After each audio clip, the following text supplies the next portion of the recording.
You know how some folks daydream about winning the lottery? Well, I decided to live the dream minus the actual millions. For 1 week, I, Ellen DeGeneres, was going to live like a high roller, a 1%er, a fancy pants extraordinaire. Why? Because why not? Plus, think of the material for the show. Now, I'm not complaining about my life. I've got a great wife, adorable pets, and a job where I get paid to make people laugh. But who wouldn't be curious about the glamorous life? So, I swapped my sensible car for a flashy sports car. Don't worry, I rented it. My usual jeans and t-shirt, out the window. It was designer dresses and heels that could double as weapons. My first stop? A swanky hotel, the kind with more staff than guests. I waltzed in trying to look like I owned the place. Spoiler alert, I did not. But the staff, bless their cotton socks, treated me like royalty. I'm talking rose petals on the bed, chocolates on the pillow, and a fruit basket so elaborate it could have been a modern art installation. Living the high life is all about appearances. So I embraced it with the subtlety of a flamingo in a chicken coop. I dined at restaurants where the portions were microscopic, but the prices were astronomical. I pretended to know my way around a wine list that looked like War and Peace. And I even attempted to air kiss a few people, which mostly ended in awkward cheek bumps. Of course, no millionaire experience is complete without a personal shopper. I figured if I'm going down in style. So I let this lovely woman dress me in outfits that screamed, I have more money than sense. Let me tell you, wearing a dress that costs more than my first car is an experience. It's also incredibly nerve-wracking. One spilled coffee and I'd be bankrupt. But the best part, the reactions. My friends and family were in stitches. They knew it was all an act, but they were more than happy to play along. We'd have these elaborate dinners where I'd pretend to be a demanding diva, and they'd act like exasperated staff. One night, I decided to crash a fancy art gallery opening. I figured, how hard could it be? I threw on my most pretentious-looking outfit, think oversized sunglasses and a scarf that could double as a parachute, and practiced my best I'm a patron of the arts nod.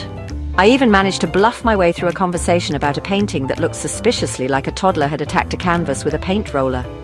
Another day, I hired a chauffeur-driven limousine to take me, well, nowhere in particular. I just wanted to see what it felt like to be chauffeured around town. Let me tell you, it's surprisingly boring. I spent most of the ride trying to make small talk with the driver, who was clearly more interested in the traffic report than my fascinating anecdotes about my cats. But the highlight of my fake millionaire week had to be the charity gala I attended. I put on my most glamorous gown, borrowed some diamonds the size of grapes, and practiced my charitable donation smile. The whole night felt like I was in a movie. There were celebrities, champagne fountains, and more money being thrown around than I could comprehend. I even ended up on stage, awkwardly accepting a fake award for my philanthropic work. The price of pretense. Spoiler alert, it's mostly in your head. Now, you might think that pretending to be a millionaire would be all fun and games. And don't get me wrong, it was hilarious, but it was also surprisingly exhausting. Keeping up appearances, even when they're fake, is a lot of work.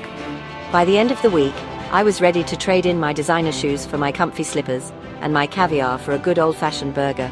The experience also made me realize something important. Money might buy you fancy things, but it can't buy you happiness. Sure, it was fun to pretend for a while, but I wouldn't trade my real life for all the riches in the world. I've got something money can't buy. Genuine connections with people I love, a job that makes me happy, and the freedom to be my goofy self, designer dresses or not. Back to reality and my beloved discount groceries. So, what did I learn from my week as a fake millionaire? Well, for starters, being rich is not all it's cracked up to be. It's a lot of pressure, a lot of upkeep, and frankly, a lot of nonsense.